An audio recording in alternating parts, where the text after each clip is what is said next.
Everything is fueled from me wanting to be a better person on earth. It's time to do your part. Welcome back, everybody. In Cathedral City yet again, joined with Michael Quinichett. Did I say that right? You got it right. Yep. Michael Quinichett. What an interesting last name. And we're going to learn about him. I don't know too much about you. I'm glad you are here. I'm glad you're here as well. We are just about 6 feet apart as far as COVID. We're playing a little trickery with the camera, but yeah, we want to stay safe and give the viewers some peace of mind. You're laughing, but it's important, right? No, I get it. Absolutely. Yeah. I mean, it's super important. Right. You know, I think for everybody, this experience has been very obviously weird and different. But for me, you know, everybody has their own level of comfort. So for me, if you don't seem sick, and I can kind of gauge you, you know, then I'm cool. But everybody's different. Well, I was going to say, I think most people are just like you. So for me, I actually, because of my job, I get tested every week. I actually just got tested today. So I get tested every 7 days just because that's just what I do. I'm up close and personal with people. Yeah. You know, I'm a massage therapist. So for me, I have to make sure that it's really for my and for their peace of mind, knowing that I'm taking care of myself, which helps them to relax a little bit. Gotcha. All right. So I sailed in this kind of, unconventionally as I always do, but I met this gentleman just recently. We did this kind of Zoom wellness summit together. You were one of the guests and I found you intriguing. So here you are, and I'm glad you're here and you're new to the Valley. I want you to talk a bit about, the importance of this conversation, because you said you're a podcast guy. You love listening to these conversations. You're here, but I'm changing up kind of my question style. Talk about the importance of these conversations. Well, I think that, are you talking about in reference to like being black or like COVID-19 or what specifically? Pick one. Pick them both. So, dialogue in general. You know what I mean? Well, I think it's interesting even more so nowadays because in 2020 we are separated from our friends, from our family, and so Zoom and Skype have been these platforms of people who are maybe technologically challenged or trying to figure out how to work them because we're trying to learn how to, Pivots. Keep our friendships and keep our families intact, Yeah. So there's a lot of people having a lot of mental health issues. So I think that communication overall in 2020 is super important in terms of trying to figure out how, in terms of your feelings, how what makes you feel like you're connected to people. Some people, don't like to talk on the phone. I remember the days when that's all we had, right? Before texting, before all that kind of stuff. And so I actually prefer listening to people. I can't imagine just the Zoom calls for me are a little intense. It's a little eye intensive. My brain starts hurting, but I can just sit on the chair and listen to you. That helps me feel more connected to you. So I think people are trying to figure out how to stay connected to their friends and their family during this time. Yeah. And you think that the dialogue is happening. Let's use politics, for instance, and I always try to steer away from talking too much about politics, but it seems like the dialogue is happening. People are talking. There is conversation happening, just generally speaking, right? Yeah. I think what's happening now is that it's interesting pandemic because we are so separated from each other and we have to stay 6 feet away. And not only that, there's the visual component, everyone wearing these face coverings. You can't really see someone's facial expressions. And I think dialogue is really more important now than ever because people, especially since you can't see someone's face, especially when you are, crossing them, by on the street or whatever. Since you can't see someone's facial expressions, verbally using your words, I think is really more important now because people want to know how you feel. Yeah. And so there's a lot of nonverbal communication that's being tossed to the wayside because you can't see someone's face. That's interesting. Yeah. Again, I think there's going to be several examples of how all of the unknowns are rising up to the top as far as us having to just learn how to live in a new life with COVID. It's very interesting.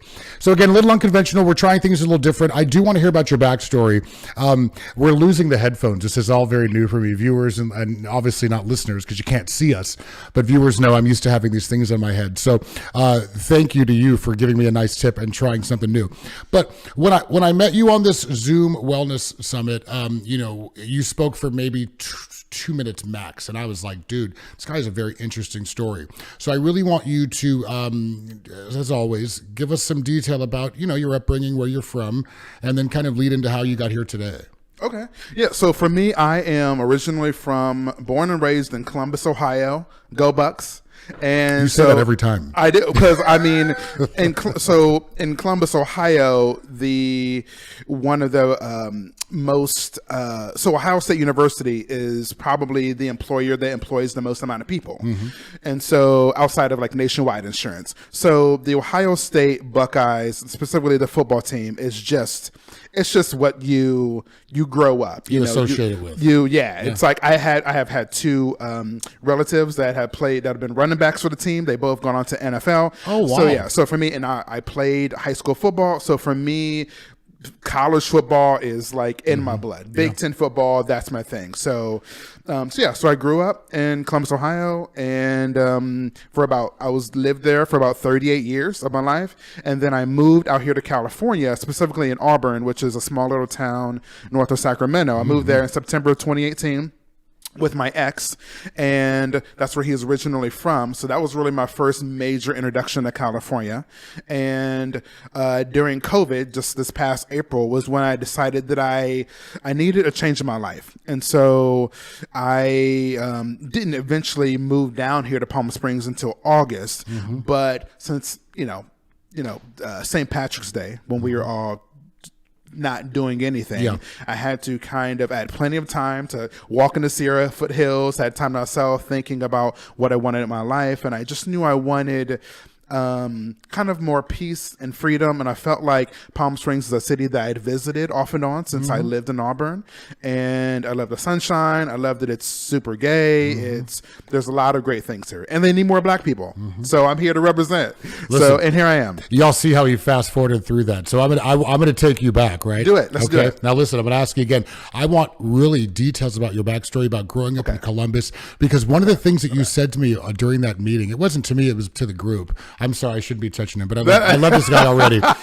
You talked about how you were kind of, you had to kind of weave in and out of the closet, and there was a lot of stuff going on as far as, so I don't want this to be based solely on your sexuality or solely on your coming out process, but I want to hear about, because I'm a California native, so my coming out story was really easy in retrospect, right? Okay. So I want to hear, if you're comfortable. No, let's do it. Tell me, and I want to hear about like your siblings, all that stuff. Yeah. Okay. Tell me. Okay. So I'm an only child. Oh wow. Yeah. Okay. And so I'm an only child, and my mom actually had me. From what I've been told, she was a virgin. Her very first time having sex, she was 14 years old. And so, it was classic, at least from what my dad told me, underneath the bleachers, high school football stadium. I was like, I think he's lying. I think he's lying to me, but that's what he told me. Why lie? I know, but it just sounds so after school special. Right. It's a little too summer loving, like, really? So, just the virgin mother. Like, I'm gonna hashtag that. All right, go ahead. So, and so a little bit about my mom. So she actually died. She died when she was only 27. Whoa. Yeah. I was 12. She died on Valentine's Day of 1991. Yeah. She died. Interestingly, thinking about COVID-19, she actually died of a rare heart condition called myocarditis. And so myocarditis is like an inflammation of the heart wall, which is one of the things that happens with some COVID-19 patients. So it's really interesting to hear about this pandemic and hearing that word over and over again. It kind of brought back flashes to, I can only imagine. Yeah. So that was really weird. Before she passed away, did you have notice? Was this something that was kind of ongoing, or did she pass away suddenly? It was sudden. Wow, so now the week before, she had been laying on the sofa and just been, I didn't know. I was 12 years old. So I just assumed that she had like a stomach ache or a head cold or something, but she had taken off like 3 or 4 days of work, and so I just thought she had some sort of cold or something. But but that day, Valentine's Day, I went to school, and I remember specifically because and we had to take shoe boxes and like make little cutesy little Valentine things out of them, and then we hoped that people during school would drop a little Valentines in there. So I remember I didn't get any that day. So I remember coming home already being sad that I didn't get any Valentines from all my little middle school friends. And then my mom wasn't there. And then my grandmother, who we also lived with, came in and said that my mom died. So it was like I went to school, she was alive, and came home, she was dead. It was absolutely devastating. I don't think I went to school for like maybe a month or so after that. because I just didn't know how to process like my best friend. She was my best friend, you know. I didn't have any other siblings. She was the only person who I could confide it in. I felt like, you know, she would have been more than happy with me being gay. I mean, I just know she would have been my biggest ally. And even, you know, wherever she is in the universe, I know she is. So, yeah, pretty intense story. But, yeah, Valentine's Day. So every Valentine's Day, I think about that type of love. How could you not? Yeah. And I'll also say, even coincidentally, she was born on September 11th of 1964. So it's also really weird to think all these keywords and key days and red flags and yeah. So September 11th, of course, you know, there was a national tragedy, but for me, it's, you know, there's a remembrance of my mom being born. So is that bittersweet? It's weird. It's kind of like, you know, I was in Ohio during 9/11. So for me, I don't have as much of emotional impact as those who live like on the East Coast or those who had friends or family. So it always feels a little weird. September 11th feels a little weird. So yeah. And I know you're an open book. I know you said I can get deep with you, and I'm already again very grateful for all of my guests, but for you for being so vulnerable and so open. Did you come to peace with your mom's passing? Have you done the work? I had to. I feel like I didn't see what I should have done. But I think also in the Black community, there's not a lot of emphasis on counseling and therapy. Yep. I didn't do any of that with my mom. So I really kind of had to figure it out. Yeah. So honestly, I don't know. Okay. I don't have there aren't any strong kind of emotional pulls. Every time Valentine's Day comes along, I don't find myself sobbing or trying to shy away from feelings. It's just kind of an acknowledgement, and then I move on. And it did happen so long ago. I don't know if I've processed it. That's a really good question. Yeah, I lost my mom at 24, so I was twice the age you were. Sudden, right? I dropped her off for outpatient surgery, and then she ended up dying the next day. But my point is that I still don't know if I have really processed it. I think I had done some reading after, right? I learned about grieving, you know, the 5 steps of grieving, and all those things. But as we are continuing to get older, right? I'm 43 or 42, I believe. You know, the importance, and I always talk about this on the podcast, the importance of us making sure that we are staying healthy and we're doing the work on ourselves, whatever that looks like. And so I had to ask you because that is incredibly heavy. Like the fact that you lost your mom at 12. And my mother was my best friend too. Like, I get it. Like, you know, so my heart breaks. I shouldn't say that. I have sympathy. I get that. I feel, I understand what you've gone through. I was a little older. All right, so pick it up. So yeah, you lost your mom when you were 12. Yeah. So let's talk about homosexuality. Well, hold on. No. Did you jump right into homosexuality after 12? Well, no. Well, tell me more about your upbringing. Well, so what I was going to say was that Jesus goes right to homosexuality. Right. so I guess I did. So I guess let me parse it out. So for me, I love you. You're funny. So my mom died when I was 12. So 12 years old was in middle school. That was also around the time when I started to be involved with social activities in school. That's when I started being a part of like choir and started wrestling and playing football. And wait, so you wrestled and football and choir? Yeah. Interesting. Yeah. So usually those three don't usually mix on the campus. You know well, what I mean? There was a lot of negotiation with like rehearsals and that's theater. Yeah. That's something else. Well, the choir used to have to rehearse, right? I guess we did rehearsal choir too. So there was a lot of negotiation, but that's really around the time that I started realizing that there was some sort of attraction towards guys. I mean, I remember kind of thinking about like my teachers, and there was this one, I remember my teacher in 5th grade, Mr. Tolford, I love you. And so, but I remember that he was just this large dude. He was tall, large, glasses, super nerdy, but had this big solid body. And I remember having special feelings about this teacher. You could see him envisioning it right now. Oh yes. Clean it up. No, I'm just it's deeply implanted in my brain. So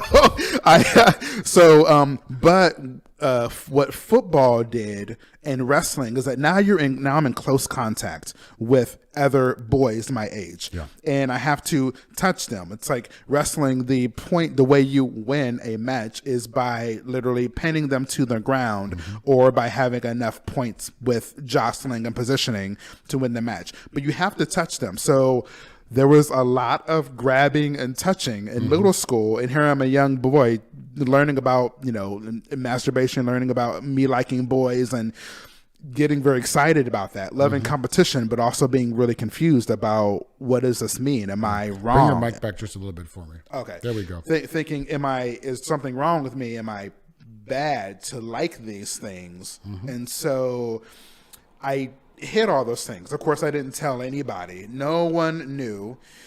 People may have presumed, but no one else. I don't think anybody presumed. I mean, you don't read as effeminate. Well, I appreciate that. No one.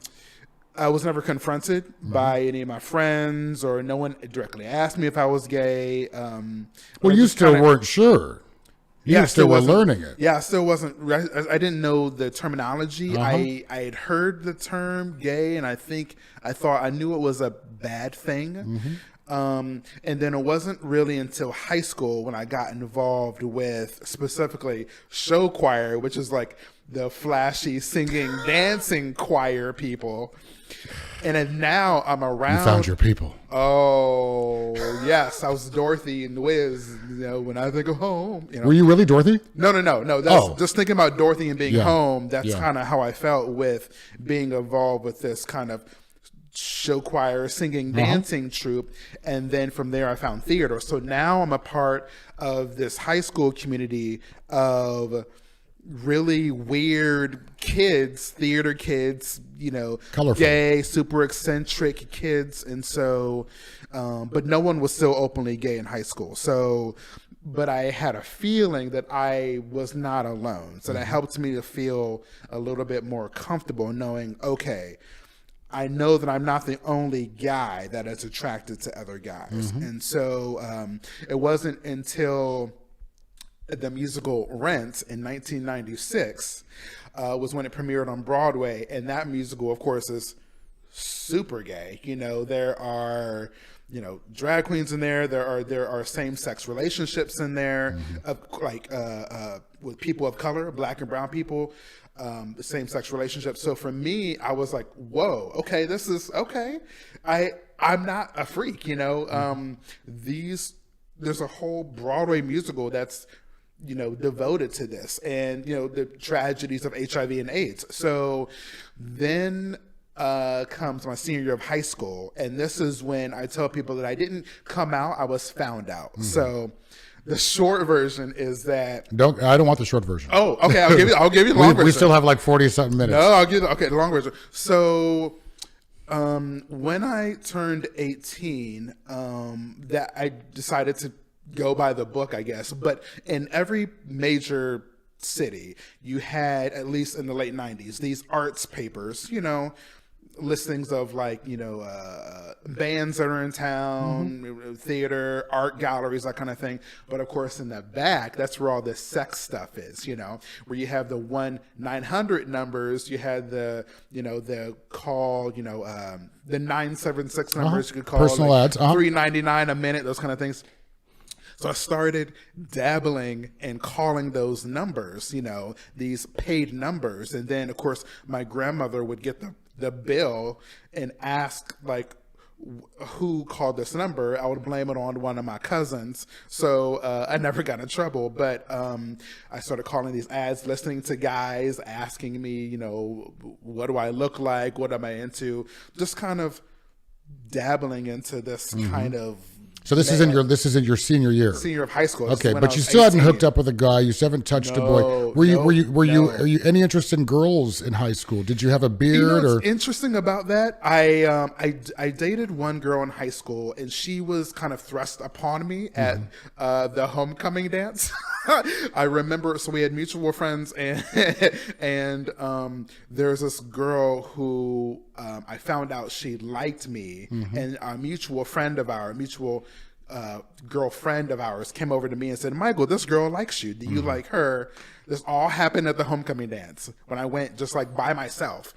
And I was like, yeah, I think she's cool. I like her. And so I guess that was like the invitation for them to say, oh, well, he says he likes you. You two should date. But you had never experimented sexually with girls? No, or... I'd never, Okay. Sexually, I had never done anything. So what happens after the 900 number? Because, right. So what take happens? Take us into your college years. Yeah. So, So I was gonna say in terms of the finding out thing. So I ended up, I think it's still around, but there was a subscription service called, oh geez, what was the name of it? Don't worry about the details. Just tell it. Yeah, get to the. Yeah, give us the goods. Yeah. So basically, what happened is that this call number that I would call, you could listen to. It's like a dating service. It was like a phone call. We remember them. Gay men remember them well. Yes. So that's how you met people. So that's how basically my best friend from high school found out I was gay.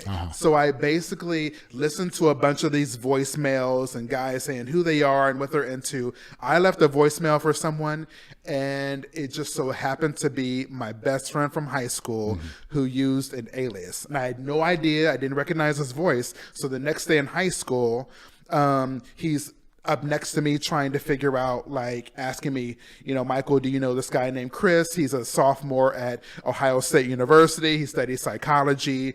And I'm freaking out because I know who he's talking about. And he finally just says, you left a message for me. I know you're gay. I'm gay. Let's go out to the bars together. So that's how I was found out. Gotcha. That's how I came out in high school. So we started going to... But you came out to one person, and you still kind of kept it quiet. Slowly but surely, I came out to our close friend circle, but everyone didn't know. So this was senior year? Senior year of high school. Okay. Yeah, senior of high school. I came out senior of high school. Then let's get to college. So then I go to college at the University of Cincinnati, which is an hour and a half away. And within a month of my freshman year of high school, or college, a month between my freshman year of college, I ended up getting kind of hooked into this Christian cult.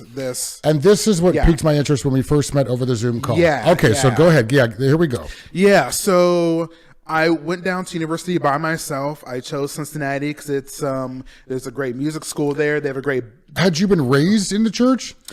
Kind of. I mean, I think being black in the United States, there's always this kind of connection to foundational. Baptist. Yeah, it's like, so I went to church every once in a while, and it wasn't even, they weren't even specific denominations. Like sometimes we would go to, I think, like one of those AME Zion churches. Sometimes it would be like a Baptist church. I think sometimes it would be like a Methodist church. Sometimes it'd be... So what called you to this Christian cult group? So the reason why I went, so I was in college by myself as a freshman, no friends. I didn't know anybody. And this cute boy walks up to me like in the quad as I'm walking in between classes. And he walks up to him and he's like, hey, how you doing? I don't know your name, but I'm a part of this Christian church group, and I want to see if you're interested in coming out to church. And so I wasn't interested in church, but he was a good looking guy. Right. So in my mind, I was thinking, well, maybe you and I can hang out, and I didn't know if he was gay or not. Yeah. So, but for me, it was me just going along. Right. If you go to church, I'm going to go to church. So that's basically what it was. And you found a friend, somebody who took interest in you. Yeah. And so we exchanged numbers, and then he picked me up from my dorm. We went to this church, the downtown convention center, Cincinnati. And the church really impressed me because there were over 1,000 people, but the black and brown people and white people were there. But the leader of the church was a guy from Laos. So I'd never seen this, and they were like a non-denominational church. And I'd never seen a church leader who wasn't black or white. And so that really impressed me. The music was really good. A lot of the musicians were from the Conservatory of Music in Cincinnati. So I got to talk to them after the church service about music because I was interested in theater. So they found ways to kind of appeal to my interests. And then afterwards we would have lunch, and then we would go like what they call study the Bible. So then we would meet like one-on-one, or there'd be two of them and just me. We'd read these passages, and I had never read the Bible before. I wasn't really religious. But then that's when they slowly started implementing these, like, they started showing me the passages about like how homosexuality is bad, like Old Testament passages, and then some New Testament things. Now, for me, I'd never read any of that stuff. So for me, I was kind of blown away that this, I found out later, was like the new revised version, I guess, had like the word homosexual in there, and like it was bad and you're going to hell. And so that really shook me. Because you believed what you were reading. Yeah, I really was like, oh my God, I never knew like the Bible said all of these bad things about being gay. So then they confronted me about it, and they, I said, yes, I'm gay, because I just came out, and then I had like a crisis. I was in this university all by myself, didn't have any friends, no family. No friends except for these random people I met at church. And so I had to kind of figure out do I want to go back in the closet? Like, am I going to hell? Do I believe in that? So I just kind of believed all of it. So I just kind of... You surrendered to it. Yeah. I was just like, well, I guess I guess I I'm don't not know there? how I'm going. Yeah, I don't know how I'm going to live the rest of my life, but like, I can't be gay. So then I called my old friends from high school and I said, I'm sorry, I came out as gay, but I'm not gay. Wow. And they were like, whoa, what the, can we cuss on here? I don't know if Yeah, we're allowed. I don't, you can. Okay. Well, they were basically like, what the fuck is happening? Yeah. And so I was just like, I'm sorry, I can't talk to you anymore. So I basically cut them off. They kept trying to call me. I wouldn't answer their phone calls. And so I cut off everyone that I knew, except for my grandmother, who was super happy that I was this like Christian. Found Jesus, yeah. So she was like super happy. Right. She was like, I got a little deacon as a grandson. He's going to be a Baptist minister. So she was super happy about this. Everyone else was like, what is going on with you? And I lived that way my entire undergrad career, so all 4 years. And then because of kind of my musical kind of attributes, the leader of that church asked me if I would go with 19 other people up to the city of Toledo to help start another church. So they basically were trying to plant this type of church all over like the world, which is what I found out later on. It's a international... what I found out is they're called the International Churches of Christ, the ICOC. And I found out, of course, after all of this, that they were a cult. They had all of these really... They're classified as a cult? Yeah. And so they were on ABC News. I mean, Dateline interviewed some of the leaders. I mean, I'm sure you can find YouTube videos of the ICOC and just all of this stuff. So let me ask you a couple of questions. Yeah. My first question is, did this experience, were there signs of it being a cult in the experience? Were people mean to you? Did they put hands on you? Was it kind of like Scientology? Anything like that? Or were you still free to be you? Did you have options and choices? What made it a cult? Right. So what I found out, one, they highly discouraged having any other friends outside of the church. Okay.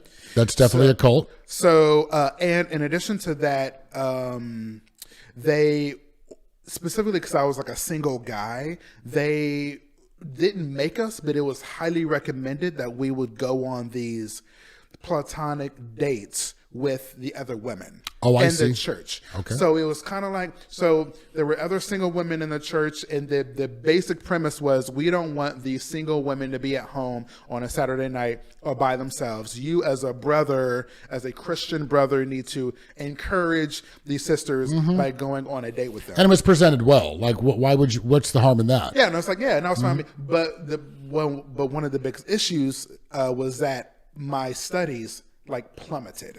So I barely graduated with it was like a 2.03. Because you were so focused in the church. Yes. So the church really discouraged me from studying too much. And so there were so many other or studying enough to be able to at least get a 3.5. Yeah, You know? yeah. I mean, I barely graduated, and so there's that component where I didn't have a lot of free time. Like, me having free time was considered. I needed to use my time wisely with helping other people in the church move. Church related. Yeah, so I didn't really have time to myself. And of course, in terms of dating, I am gay, but I had to go back in the closet. That was something that everyone in the church knew. And see, this was an open secret. Everyone. That's my second question for you. As far as you having to go back in the closet, tell me a bit about that repression. What did that do to you? Did it mess with your health? Did it mess with you looking in the mirror? Tell me a bit about that. Yeah, I don't really remember it affecting my health very much, but mentally it really messed me up. How so? Because I just didn't know. You know, it's like you don't know who you are. You know, it's interesting. I can only compare it to like a battered spouse. You know, when I hear stories about people who are in domestic partner relationships, or there's some sort of domestic violence happening, and hearing the victim talk about how they could leave, they physically could leave if they wanted to, but they just mentally they were kind of drawn into this oppressor by like them always saying nice things to them, but then turning around and saying negative things. So there's this emotional kind of push and pull, manipulation, and you don't really know who, like, you don't have a firm ground to stand on, you know. A firm meaning as to who you are. Yeah, like my own ideology, you know, because my ideology is supposed to be wrapped up in this book, this Bible. So the church really wanted us to, if we had any problems in life, we were supposed to figure it out through this book. So I just didn't know who I was. I didn't know. I didn't have a firm ground. I thought I was confident, but I had all of these people who were the leaders of the churches saying that I needed to be a better Christian. I needed to go on these dates. I needed to, I didn't have social time to myself. I couldn't have friends outside of the church. Even my roommate situation, I had to live with people in the church. I couldn't have my own apartment. I couldn't live with someone who wasn't in the church. So, of course, I had to give money every Sunday, even though I was a poor college student. I took some of my loan money and would give it to the church because I had to tithe or whatever. So when did you finally leave the church? So and get back to doing you? Yeah, so that happened a couple years after I moved up to Toledo. So you did go to Toledo to go open up the new church. Yep. So I ended up doing that. Instead of I got accepted to a musical theater conservatory in New York City, and I chose not to go to New York City and pursue theater, but to instead go to Toledo and start this church, this small little church. So because the church, instead of it being 1,000 in Cincinnati, now there's only 20 of us, each of us has kind of more responsibility. Oh, yeah. So what that also meant is that just more pressure. So and less time for school. So I was continually like that, like I mentioned before, how my friend from high school found out that I was gay, that 1-800 line. And so I did that up in Toledo, and I started hooking up with guys. Oh. So this is where you started to live a double life. Yes, this is when I started actually having sex. So the first time I actually had sex ever with anyone was when I was 21 years old. Yeah. And that was when I was actually it was in between my junior and senior year of college. So I was still in Cincinnati. So you lost your virginity at 21? 21. Wow. Yep. 21. Okay. And so... Let me interrupt you real quick. Go ahead. So I know for me in my preteens, there was a lot of pressure to have sex through my peers and my peer group. Nobody pressured you to have sex that wasn't part of your high school experience? You know, it's interesting. No, not really. I think I never really... I didn't really have that. And I'm not really sure why. I don't really know why. I went to a predominantly white high school. So I was one of the few black people. The majority of black people that went to this suburban high school were from my hometown. I say I'm from Columbus, but that's a lie. I'm actually from Urban Crest, Ohio. Oh, so you're from a suburb? Yeah, well, I call it a ghetto burb. So, oh, I'm definitely writing that down. So I'm actually from. So Urban Crest is literally just a mile south of Columbus. So it is closely tied. But Urban Crest is a small little urban town, village. It's actually the village of Urban Crest. That back then was a predominantly black town. So the black kids all went to the white schools, suburban schools of Columbus. So was that weird, or it was normal? It was normal to me. You weren't like, I was just used to it. Nobody was mean to you. Nobody was the N-word wasn't dropped daily. It wasn't. You know what? It wasn't maybe behind my back, but I think also one of the things I think that I was one of the good black guys for white people because I spoke in complete sentences. You know, I wasn't a rebel rouser. I wasn't like, trying to, I wasn't skipping school. I wasn't violent. So the white people saw me as the good one. You know, I'm the good Negro, So I think, so I was welcomed into their homes. And because I was I was well liked throughout school. The school. Good. So you were popular. I would say I wasn't in like the A group, but definitely in the B But you were known, and people respected you. Okay. That's sure. For me, that's, I think sometimes when I hear people's backstory, that's part of the nuance of what I want to capture is like, what was your childhood and what was your experience? Were you confident? Were you supported? And it sounds like you kind of were. It sounds like you had a really good upbringing, Yeah, I felt really supported. Like I wasn't in terms of being bullied. Honestly, I wasn't really bullied at all. Yeah, well, I wouldn't bully you. I just wasn't one of those. Did you kids. bully? No, I don't. It's interesting. I don't think I did. You probably didn't know it. I probably did, but didn't know it. Yeah, I learned that I did, and I think I probably did know it, but I had to really think about it. Let me take you back to your childhood real quick. Yeah, sure. After your mother passed away, your dad was a single father. Yeah. How did he cope? Did he was there a new woman coming into his life? Did the mother role fill in quickly? How did you two kind of move through that together? So my mom and dad never got married. Okay. So I always lived with my grandmother and my mom. So the three of us lived in a home by ourselves. And then my dad, he had kind of girlfriends kind of off and on. So I keep interrupting him, and I'm so sorry. No. So this is why when you say that you told your grandmother that you found Jesus, your grandmother fell into the role of your mother quite quickly. Yes. Understood. Yes. Yep. Okay. Yeah. And because I was picturing just you and your dad at home. Oh, gotcha. Okay, gotcha. So the pictures that my grandmother, mom, and I we had a space by ourselves. My dad would have girlfriends off and on. And so when my mom died, I don't know how my dad processed it. I don't know. You have half siblings, do you? I'm an only child. You have no half siblings? Your father had no other kids? I'm his only child. He said it like six times. Are you sure you're an only child? My dad is really proud of that. Every time he sees me, he's like, "You're my only one." All my boys got 6 or 7. Because look, my dad. Look, I know offense, pops, but a lot of my uncles are. They were several kids. That was just kind of what brothers did. And white people. A lot of people did. Yeah, I am his only. Wow. Still, even today, I'm his only one. So he is. I don't know why I'm proud of that. Thumbs up, but go ahead. He's so proud of that. Yeah, and I think because I think also he doesn't want any more kids. Yeah. So that's kind of how we're the same. But so I don't know how he processed my mom dying. The women that came into his life, they didn't try to take the mother role. They kind of knew their place. And you had your grandma.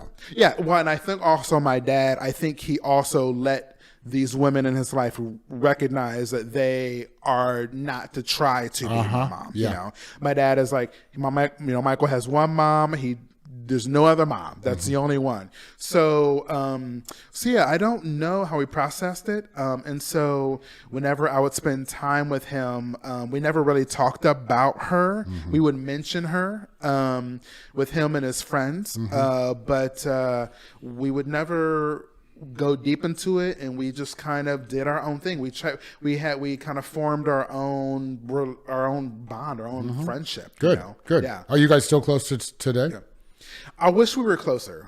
We're not, and I think it's on both of our parts. I mean, for me, there's a lot of times I'm really just closed off emotionally, you know? And so a lot of it is trust issues. And so with him, I didn't trust him growing up. And a lot of that was the feedback from my mom telling me that my dad is bad. So that's one of the reasons why they never stayed together, why they never got married. My mom just thought he was kind of a bad guy and she thought he was kind of a player, you know, all these women around playing around, and she wanted like this one relationship. Very common story. So I think me living with my mom, her always saying, okay, you can spend time with your dad, but you know, he's a bad man. Always don't listen to what he says. So I had this kind of negative. Well, what's your assessment now of him? Is he a bad dude now that you've known him your whole life? You know what? I think he's awesome. Yeah. Yeah. And I think it was just my mom's insecurity. Well, and you can't blame her. No. You know what I mean? Well, she was young. She was 14 years old when she had me. Yeah. He was I think he's 15. He's only 15 years older than me. Wow. So I can imagine them in high school. I think they broke up pretty soon after I was born. So I can imagine both of their emotions running high. You're in high school, drama, teen angst, you know. She's like, he's a bad man. Stayed away from him in high school. Yeah. So I don't blame her at all. You know, I think we have our own trauma that we bring into the world, you know. Yeah. And so, but yeah, I don't think he's bad at all. Good. I think he's a good man just trying to live his life, you know. He's like, you know, his house was completely paid for. He works for the Honda plant in a small town north of Columbus, Ohio. He's a part of a motorcycle club called Heavy Metal, an all black motorcycle club. Wow. Which is part of where the leather comes into, which we may talk about later. Okay.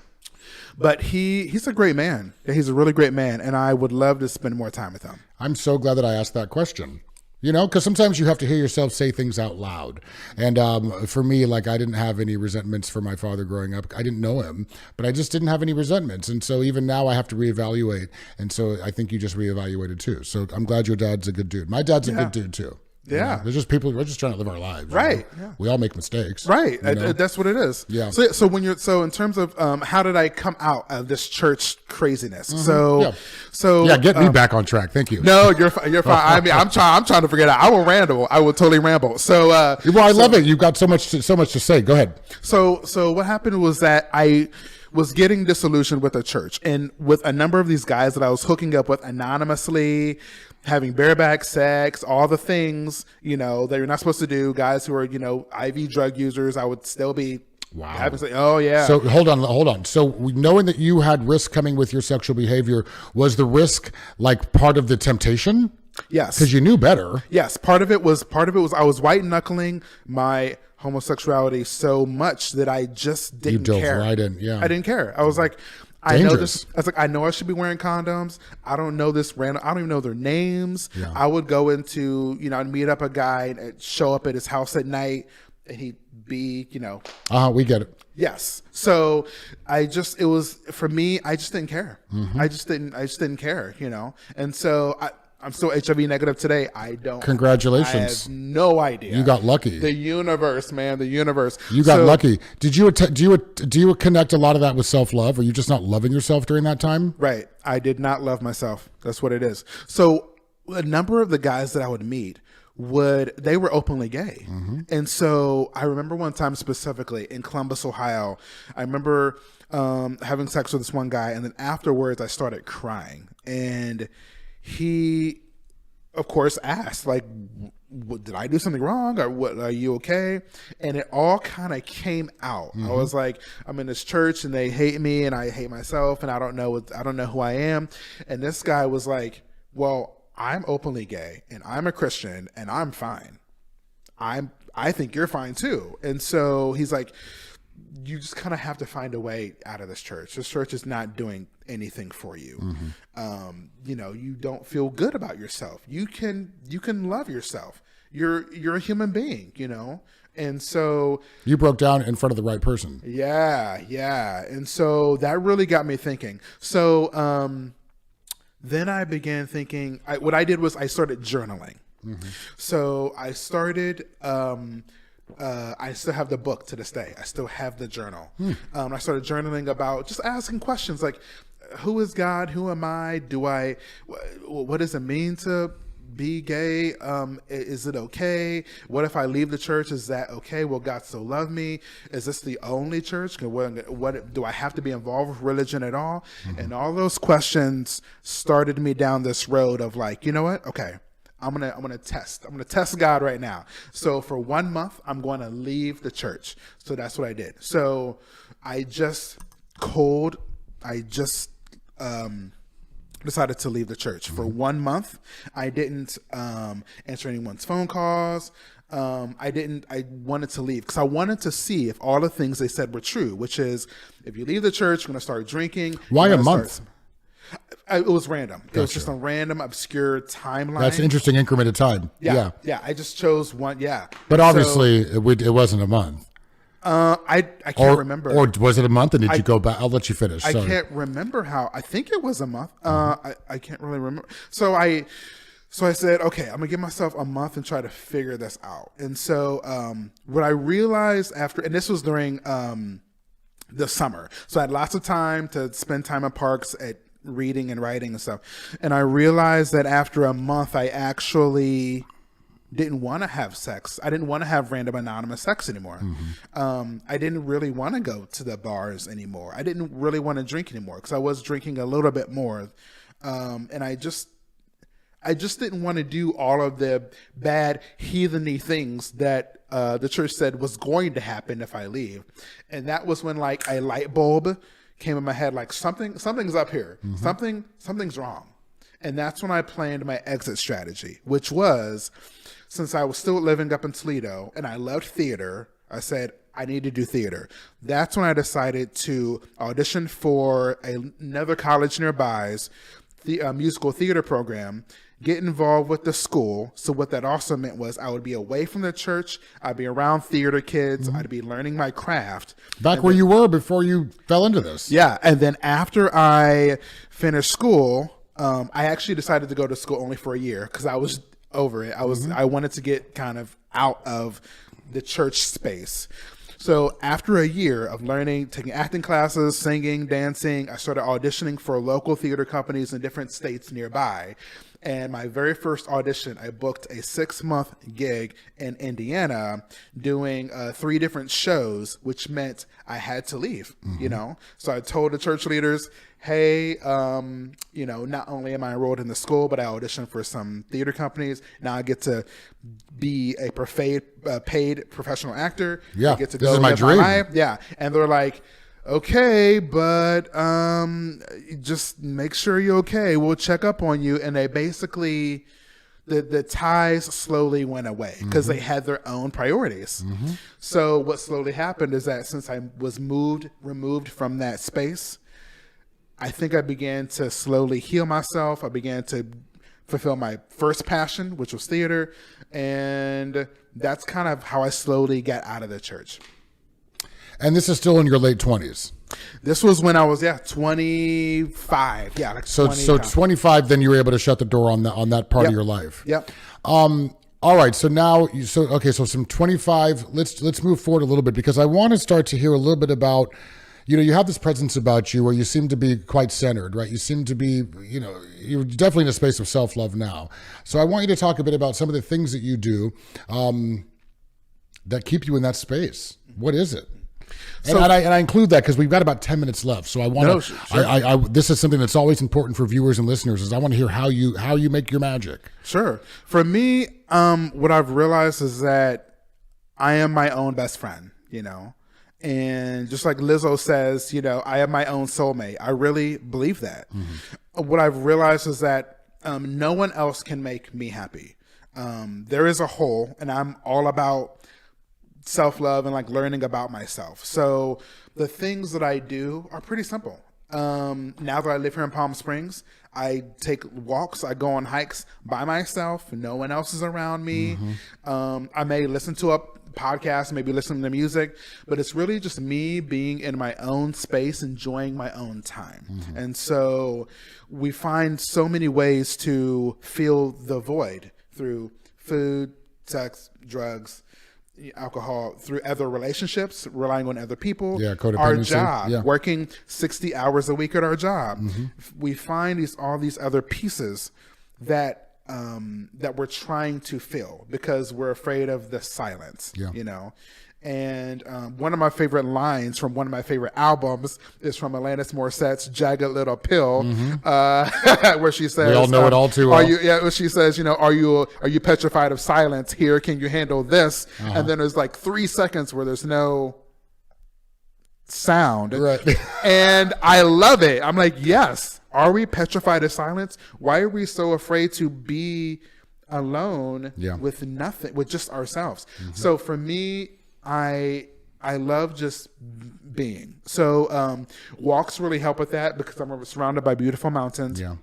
I find things that I enjoy, like I love theater, so I'm obsessed with musicals and all that kind of stuff.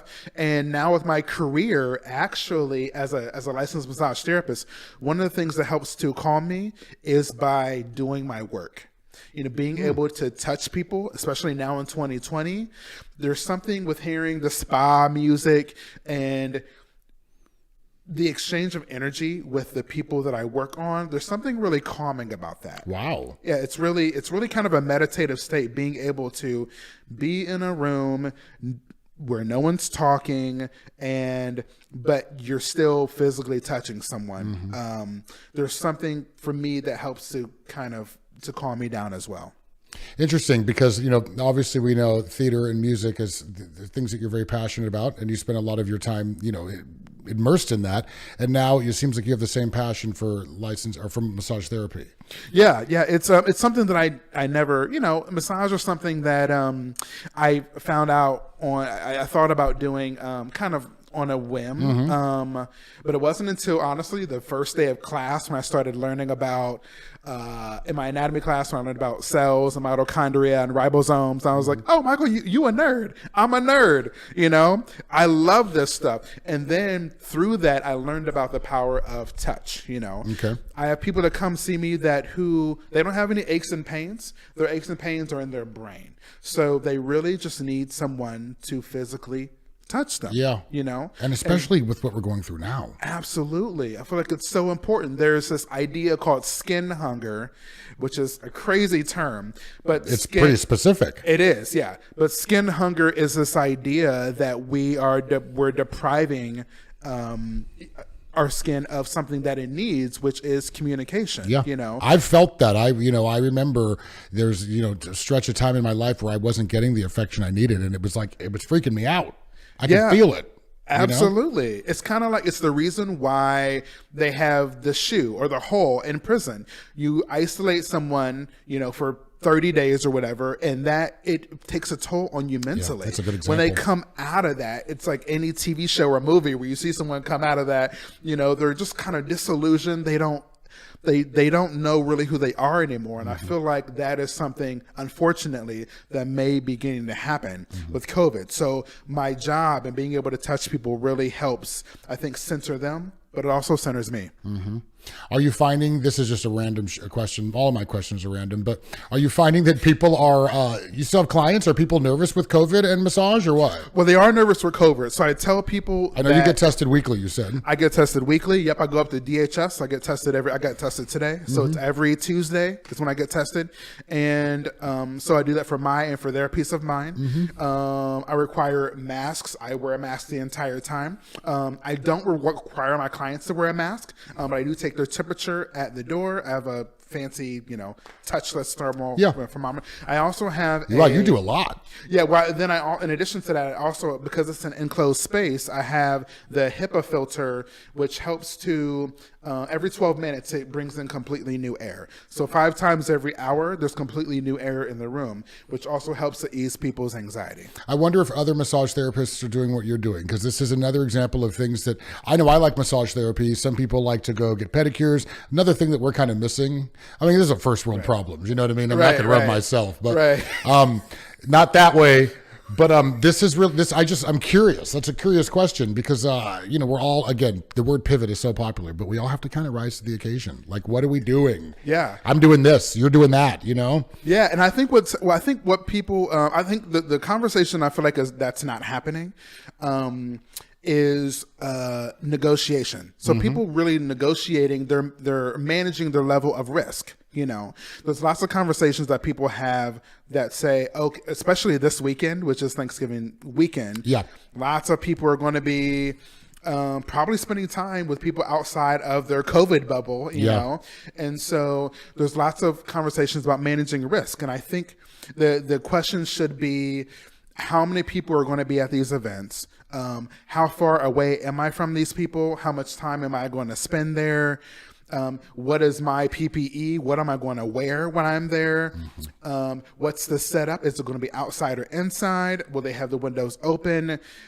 All of those questions, I think, will help people to negotiate their own situation. So I think that's something that people really need to begin to think about versus it being an all or nothing, versus it being, I'm staying in my house, I'm not seeing anyone until everyone is completely vaccinated, versus every weekend I'm going to be like at the orgy with 100 people. I think there needs to be really something in the middle, us choosing what our risks are individually. Yeah.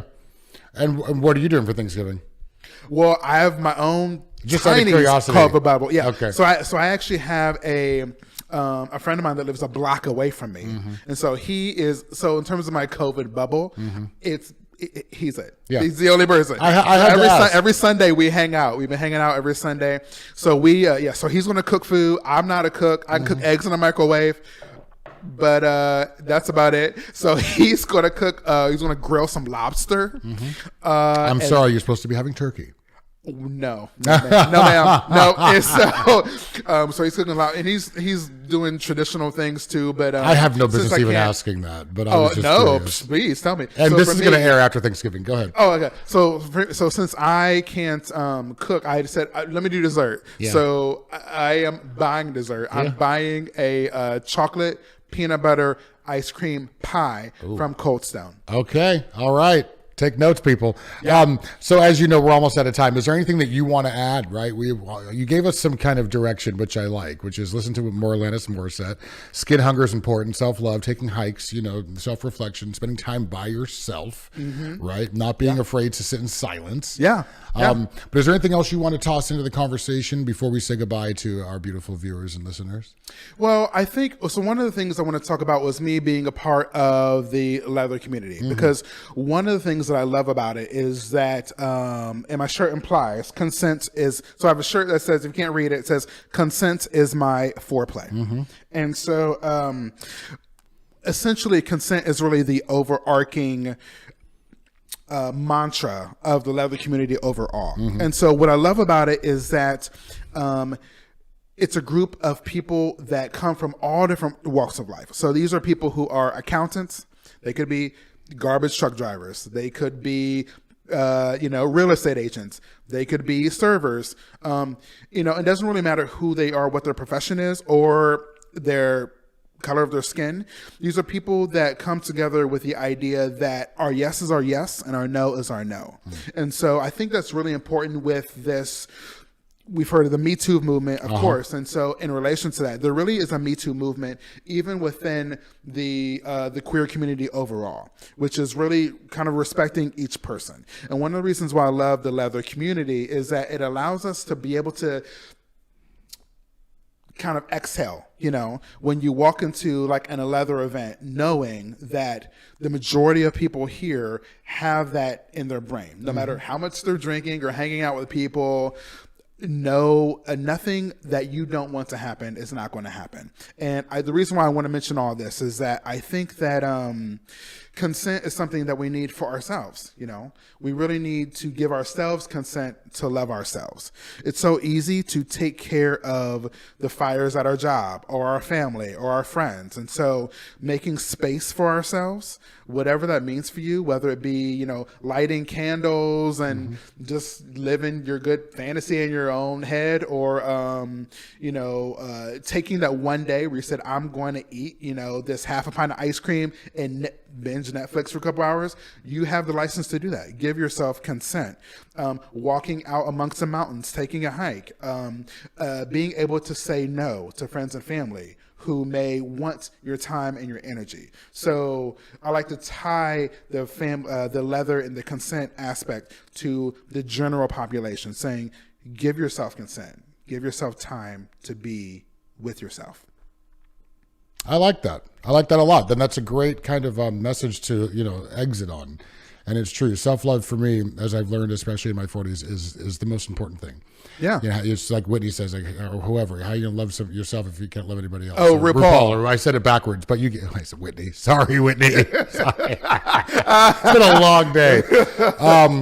But again, and on that note, self-love, love yourselves. We always tell you, love on each other. We love you. A big thanks to you for being here. I appreciate it. Yeah, thank you. Thank you. This was fantastic. I love it. Right? It's great. I think in general, it's good to have more Black people talking. Yeah. Because we just have, we've been silenced for, a number of years and decades. So the more we have a platform to be able to have people listen to what we have to say, the better. I like that.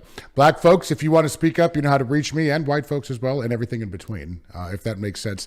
But again, we do love you. Make sure you like us on Facebook and all social media platforms. That's how we're going to continue to keep this going, and also share. Have a great day, and hey, happy Thanksgiving, right? We'll see you soon.